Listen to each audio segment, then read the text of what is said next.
उभाटा गटाचे खासदार संजय राऊत यांनी आज पत्रकार परिषद घेऊन वेगवेगळे दावे प्रतिदावे करण्याचा प्रयत्न केलाय। त्यांनी अतिशय हास्यास्पद असा दावा केलाय की उभाटा गट आणि मनसेची जागा वाटप हे अंतिम टप्प्यात आलेली आहे। खरं तर ज्यांचा पक्षच अंतिम टप्प्यात आलाय त्यांचं जागा वाटप अंतिम टप्प्यात असलं काय किंवा पहिल्या टप्प्यात असलं का त्यांनी काही फरक पडणार नाही। मुंबई महापालिकेत टप्प्याटप्प्यानं मनसेचा आणि उभाटा गटाचा कार्यक्रम करायचंय हे सर्वसामान्य मराठी माणसांनी आणि मुंबईकरांनी ठरवलंय। त्यामुळे संजयजी राऊत तुम्ही कितीही जागा वाटप अंतिम टप्प्यात आणलं तरी मुंबईकर यावेळेला टप्प्याने तुमचा कार्यक्रम करणार आहेत, कारण तुमचा पक्षच हा अंतिम टप्प्यामध्ये आलेला आहे। अशा पद्धतीचं जागा वाटप करून त्याचा काहीही उपयोग होणार नाही, कारण सर्वसामान्य मुंबईकर सर्वसामान्य मराठी माणूस हा भारतीय जनता पार्टी आणि महायुतीच्या सोबत आहेत। आदरणीय देवेंद्रजी फडणवीस यांनाच आशीर्वाद यावेळेला मुंबईकर आणि मराठी माणूस देणार हे त्यांनी ठरवलंय। त्यामुळे ज्यांचा पक्ष अंतिम टप्प्यामध्ये आलाय त्यांनी जागा वाटप केलं काय किंवा नाही केलं काय त्यांनी फार फरक पडणार नाही। तुम्ही कितीही दावे प्रतिदावे केले तरी मुंबईमध्ये भारतीय जनता पार्टी आणि महायुतीचाच महापौर बसेल याच्यामध्ये अजिबात शंका नाही।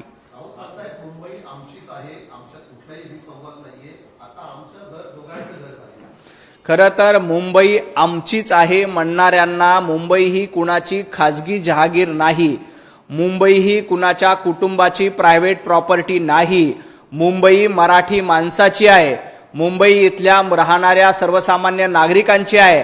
आजपर्यंत स्वतःची जहागीर म्हणून आजपर्यंत स्वतःची खाजगी मालमत्ता असल्यासारखं मुंबईला वापरलंय। त्यांना धडा शिकवण्याचं काम यावेळेला मुंबईकर निश्चितपणे करतील, कारण आजपर्यंत तुम्ही मुंबईला लुटण्याचं काम केलंय, आजपर्यंत मुंबईला ओरडण्याचं काम ओरबडण्याचं काम तुम्ही केलंय। त्यामुळे मुंबई आमची म्हणणाऱ्यांना थोडीशी लाज वाटली पाहिजे। मुंबई तुमची नाही तर मुंबई सर्वसामान्य मराठी माणसाची आहे, मुंबई सर्वसामान्य मुंबईकरांची आहे आणि मुंबई इथं राहणाऱ्या नागरिकांची आहे, ती मुंबई तुमची नाही। राहिला प्रश्न मुंबई हे आमचं घर आहे असं ते म्हणतात, मुंबई हे तुमचं घर नाही तर मुंबई हे सर्वसामान्य मराठी माणसांचं घर आहे आणि घर हे भिंतीवर आधारलेलं नसतं तर ते विचारांवर आधारलेलं असतं। तुमच्याकडे ना विचार आहेत ना तुमच्याकडे आचार आहेत। त्यामुळं ज्यांचे विचार नसतात त्यांनी कितीही घराच्या गप्पा केल्या कितीही एकोपाच्या गप्पा केल्या तरी त्याचा उपयोग होणार नाही, कारण विचार तुम्ही सोडून दिलेले आहेत। घर हे नुसत्या भिंतीवर कधीच उभं राहत नाही। वंदनीय हिंदू हृदय सम्राट बाळासाहेब ठाकरे यांनी हे विचारावर शिवसेना उभी केली होती। तुम्ही विचार पायदळी तुडवले आणि काँग्रेसच्या दावणीला जाऊन आपला पक्ष बांधला। तुम्ही विचारांची हत्या केली आणि काँग्रेसच्या राष्ट्रवादीच्या शेजारी जाऊन तुम्ही बसलात। त्यामुळे ज्यांनी विचारांची हत्या केली त्यांना घराची भाषा बोलणं शोभत नाही, त्यांना ज्यांच्यामध्ये विसंवाद आहे त्यांना संवादाची भाषा शोभत नाही। खरं तर जे सरकार जनतेच्या आशीर्वादातून जन्माला आलेलं आहे त्याला टेस्ट ट्यूब बेबी म्हणणं म्हणजे हास्यास्पद आहे। ज्यांनी घरामध्ये बसवून फेसबुक लाईव्ह केलं होतं ते खरे टेस्ट ट्यूब बेबी आहेत। ज्यांच्या सरकारची प्रेग्नन्सी ही घरामध्ये झाली होती आणि फेसबुक लाईव्हच्या माध्यमातून ज्यांनी आपलं सरकार चालवलं होतं, फेसबुक लाईव्हच्या माध्यमातून ज्यांनी ज्या सरकारचं संगोपन केलं होतं अशांनी इतरांना टेस्ट ट्यूब बेबी म्हणू नये। भारतीय जनता पार्टी एकनाथजी शिंदे आणि अजितदादा यांचं सरकार हे जनतेच्या आशीर्वादातून जन्माला आलेलं आहे। त्यामुळे हे टेस्ट ट्यूब बेबी नाही तर हे जनतेचं लाडकं सरकार आहे, हे जनतेचं लाडकं मूल आहे, लाडकं बाळ आहे। हे संजय राऊत विसरलेले आहेत, कारण या सरकारला 2/3 बहुमतांनी जनतेनं निवडून दिलंय। संजय राऊत तुम्ही टेस्ट ट्यूब बेबी आहात आणि तुमचा पक्ष आता टेस्ट ट्यूब बेबी झालेला आहे। तुम्ही 90 जागा लढल्यात, 90 पैकी फक्त 20 जागा ज्यांच्या आल्यात ते खऱ्या अर्थानं बेबी असतात। त्यामुळे बेबी संजय राऊत यांनी इतरांवर टीका करू नये।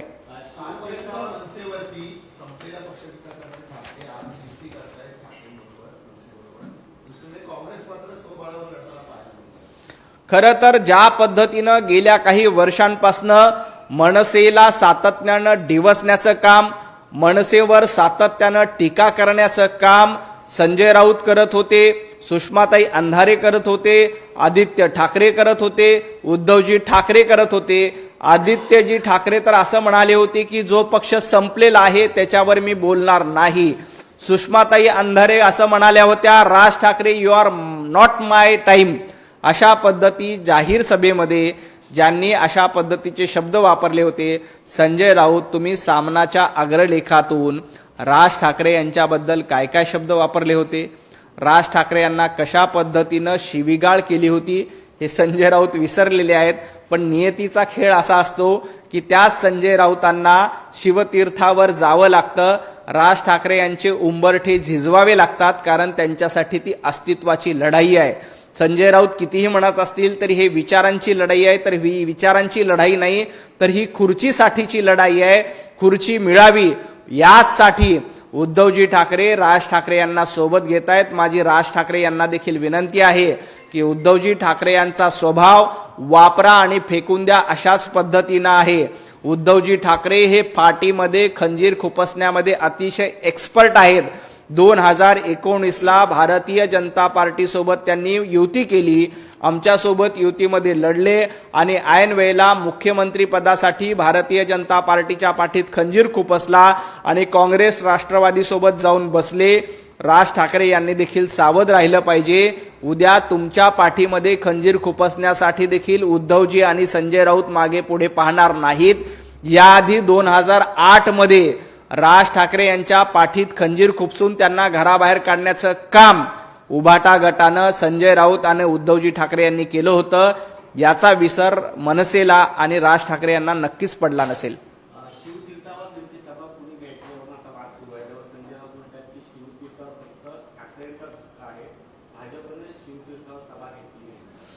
खरं तर शिवतीर्थ हे कुणाच्या बापाचं नाहीये, शिवतीर्थ ही कुणाची खाजगी जहागीर नाही आहे, हे संजय राऊत यांनी लक्षात ठेवलं पाहिजे. शिवतीर्थावर याआधी देखील आदरणीय अटल बिहारी वाजपेयी यांच्या सभा झाल्या, पंतप्रधान नरेंद्र मोदीजींच्या सभा झाल्या, वंदनीय हिंदू हृदय सम्राट बाळासाहेब ठाकरे यांच्या सभा झाल्या. त्यामुळं शिवतीर्थ आमचंच आहे असा दावा करण्याचा अधिकार संजय राऊत यांना नाही आहे.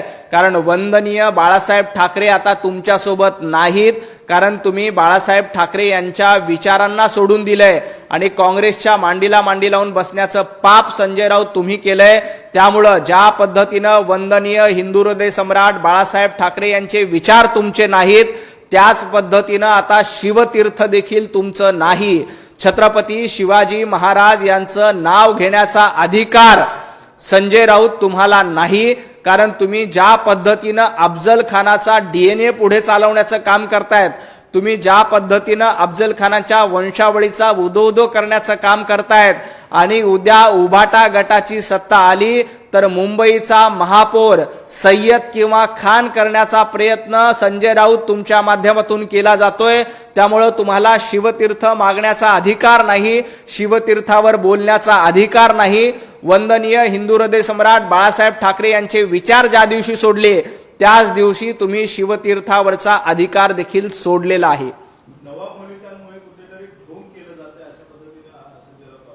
खरं तर नवाब मलिक यांच्याबद्दल आमची अतिशय स्पष्ट भूमिका आहे. जोपर्यंत नवाब मलिक मुंबईमध्ये राष्ट्रवादी काँग्रेसचं नेतृत्व करतायत तोपर्यंत आम्ही नवाब मलिकांसोबत जाणार नाही, हे आम्ही याआधी देखील स्पष्ट केलंय. त्यामुळं मुंबईमध्ये कुठेही राष्ट्रवादी काँग्रेस यांच्यासोबत युती करण्याचा, आघाडी करण्याचा प्रश्नच नाही.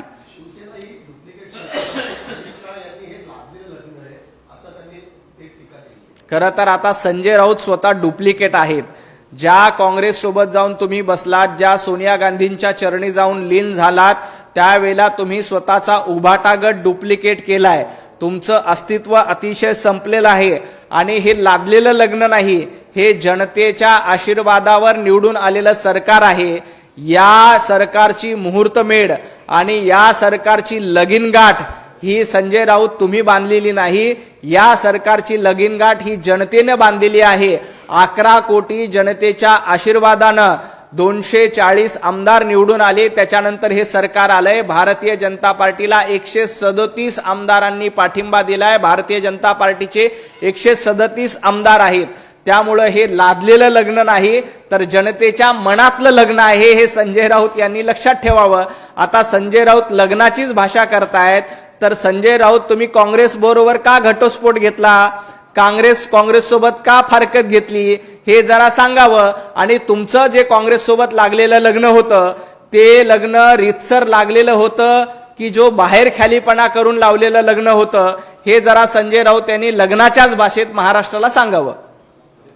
निवडणूक आयोगावर पुन्हा एकदा संजय राऊतांनी निशाणा साधलेला पाहायला मिळतो. दुसरीकडे पक्षबंदी कायदा आहे त्याच्यावर देखील खरं तर निवडणूक आयोगाबद्दल हरामखोर असा शब्द संजय राऊत यांनी आज वापरला.